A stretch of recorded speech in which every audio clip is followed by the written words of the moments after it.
Very good. Well, Chase from right here. Obviously, not the first time you faced Clay Guida, and not the first time you submitted Clay Guida, but to do it in the UFC and the T-Mobile, I guess, just what are the emotions now? Uh, I don't know. It's good to be back in T-Mobile. It's been 5 years. My UFC debut was here in T-Mobile. 10 fights later, I'm still here, still doing the damn thing. So it feels good. It feels, it felt right. I mean, it's kind of one of those things where I didn't want to go into this fight assuming I was going to win, assuming that it was going to be an easy fight. Like I was still just as nervous for this fight as I was for every other fight. So. But yeah, I know, I'm feeling good. Ready to get some food, probably. You said you didn't want to go into this fight thinking it would be easy or anything. Were people telling you? Did you hear that? Like, because obviously on the broadcast, they kept bringing up the facts that you were the biggest favorite on the card. Yeah, I mean, it's kind of hard to, like, not like I give any credence to the odds, but yeah, you get all these things. People are like, oh, I put my house on you, dog. Like, minus what? Minus 1,000, minus 16. I don't know the minus numbers. 12 by the time. Minus 12. It's one of these things where it's like the odds makers, I think, have more confidence in me than I have in myself. It's really easy in this sport to not get too confident, like not get too cocky. You get beat up all the time, and yeah, just thankful for a good night and an early one at that. And, Joe Rogan, when you were in there, he just kept using the phrase, like, Chase Hooper looks like a different person in there. Not just, like, physically, but just the way you were moving, like, even when you weren't throwing punches, just your footwork and the placement and the head movement and everything. Did you just feel like a different fighter in there? Obviously, people grow, but to have people that have been watching you fight say that is just a totally different fighter from what we were used to. I mean, I think it's a lot of, like, just adjusting to this. Like, this is normal to me now, which is kind of crazy to think, especially like 5 years ago, like the pressure that I felt then versus now, it's a lot different, and I feel a lot more comfortable. Like in the back, I'm not sure if you guys could see like the videos of me in the back. I was just hanging out. We were having a good time, getting good, just flowing really well, and like feeling just so on point and calm. I think calm's the biggest thing. Not hyper fixating on anything. I just felt really good in the back. And yeah, I mean, I think that let me take some of the pressure off and just get into that flow state and not really care what was going to happen, because it's going to happen one way or the other, and this is my time to go in there and make it turn out on my end of things. And obviously, you've, like we said, you've faced Clay before, but there's a difference in grappling Clay and then stepping into an octagon with Clay Guida, former Strikeforce champion and 40-something years old. Was any part of you because when we interviewed Israel when he fought Anderson, he goes, I've seen Anderson do these things on TV. And then when you're in there, you go, I've seen this before, but it's different when it's from it's coming at you.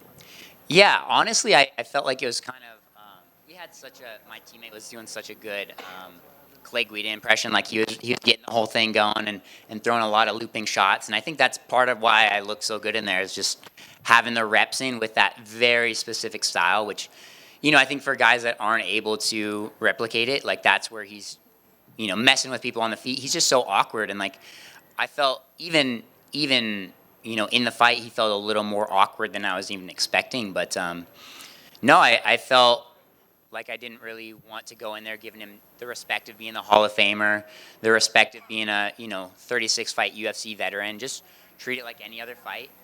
And, yeah. And then cut my audio out, sorry. It's all good. My bad. And then just unrelated to this fight, but like you said, this is your 10th UFC fight or something like that. You were featherweight, and everyone talked like you couldn't even have a celebratory beer. Not that you would have when you'd made a debut, but is it weird, like just growing up in front of like millions of people around the world? Yeah, I mean, I think it was really hard at first, like especially Contender Series, having such a, getting beat up for 5 minutes and then the guy getting tired and winning the next 2 rounds, like just dealing with all the trash talk online when you're 18 years old, having thousands of people tell you, you're either the best in the world or tell you how much you suck. Like it's just one of those things that it's weird to get used to at 18. And, I'm 25 now. It's been 7 years since I was on the Contender Series, and I feel like a completely different fighter. And again, like this is normal to me, and it feels good. It feels really like I am where I need to be. Yeah, you can rent a car now, 25. Yeah, hey, we'll see. I got a kid now, it's dad strength coming in, and we're feeling good. And just last one for me. I guess when do you want to return? Because obviously it seems like you're unscathed, but I don't know how you're feeling now. Yeah, I don't know. I was feeling a little burnt out kind of going into this fight, feeling like I just need like a week of like not doing anything MMA related, just go sit on a beach somewhere and be lazy for a week. But it seems like they might try and get me for the Seattle card now. If the matchup's right, we'll do it. But yeah, I mean, physically, I don't feel too bad. If they want to shelf me a little longer, we'll go on vacation. And yeah, I mean, I'm feeling good either way. I'm a little scraped up. I got a couple scrapes from the canvas, but not too bad. Hey, Chase, right here. Oh. Hey, congratulations. To follow up on that a little bit, when you say the right matchup stylistically, if they offer you someone that would really bump you in the rankings and push you forward, what would be the kind of matchup you need so we could see you in Seattle? I don't know. Just like an intriguing matchup. Like the thing about this sport is that you want people to care about your fights. So I want to fight people that people want to watch fight. Like everybody was in there cheering for Clay Guida because they love Clay Guida. So being a part of that fight makes people want to watch it. I want matchups like that. I feel like that's kind of the biggest thing in the sport. It's still entertainment. So I want a exciting matchup. I want somebody that'll engage in the grappling. I want somebody that'll engage in the stand-up. And yeah, we'll see.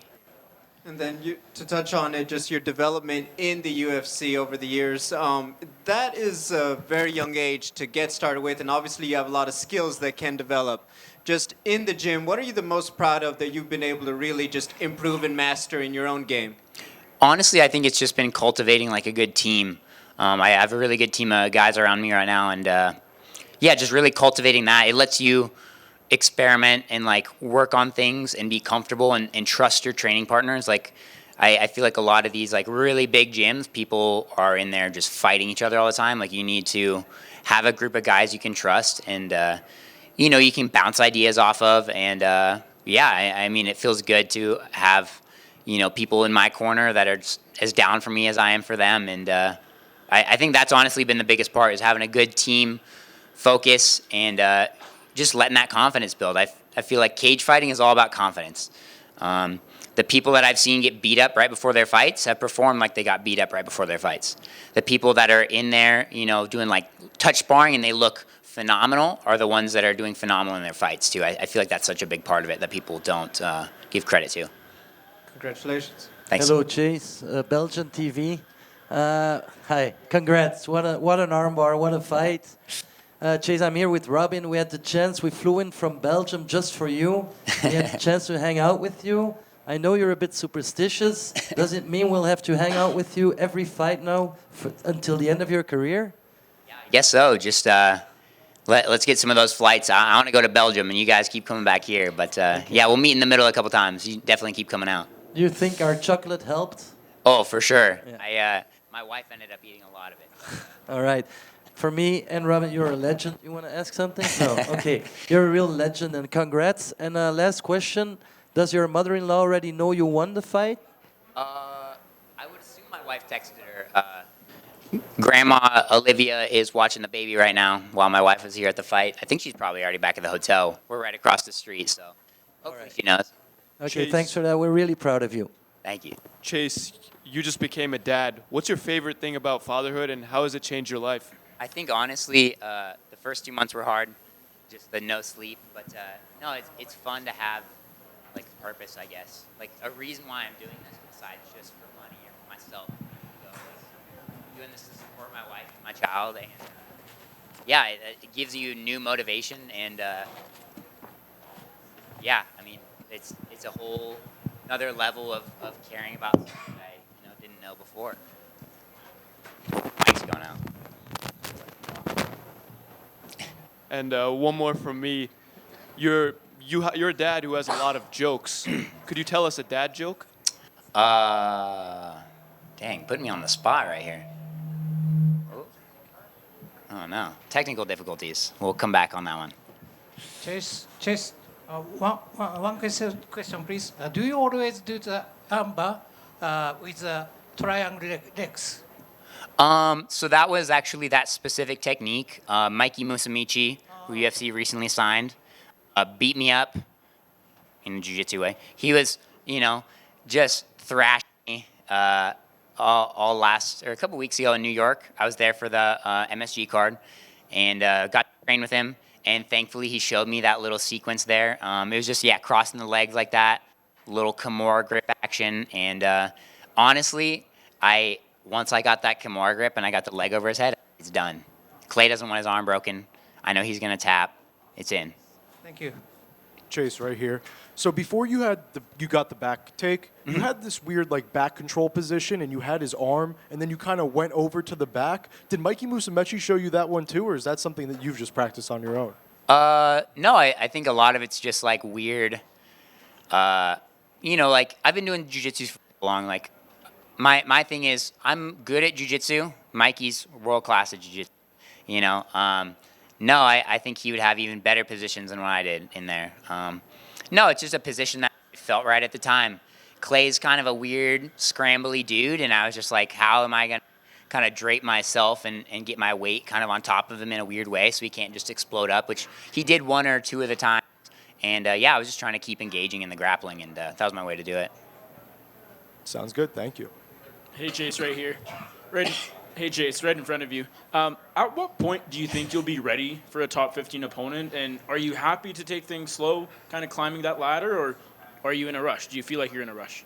I mean, as far as I know, they don't pay you more based on your rank next to your name. So, I'm okay with, taking the slow route. I could care less about a number next to my name. It would be cool, but that's an ego thing. It's something for the resume.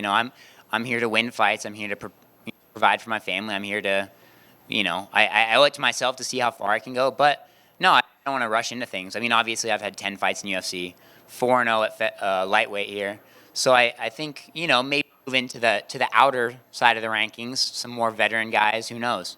Some people just got bumped out of the rankings, but not quite a ranked opponent yet. I don't think. You said you want an intriguing matchup next. I saw a couple of people online after your win suggest Jim Miller. What do you think about that? I mean, I don't see why not. Jim's, honestly, I felt kind of the same way about Clay. It's like he's an older guy for sure, but he's still doing the damn thing. Like he's still in here going against these young guys, and he's still doing well. Like Jim's still out. He's still subbing guys. Like, and that'd be a good fight. Like if it wasn't on such a stacked card like this, I felt like me and Clay could have main card on a lot of events. But yeah, I mean, I think that'd be a fun one. Why not? Thank you.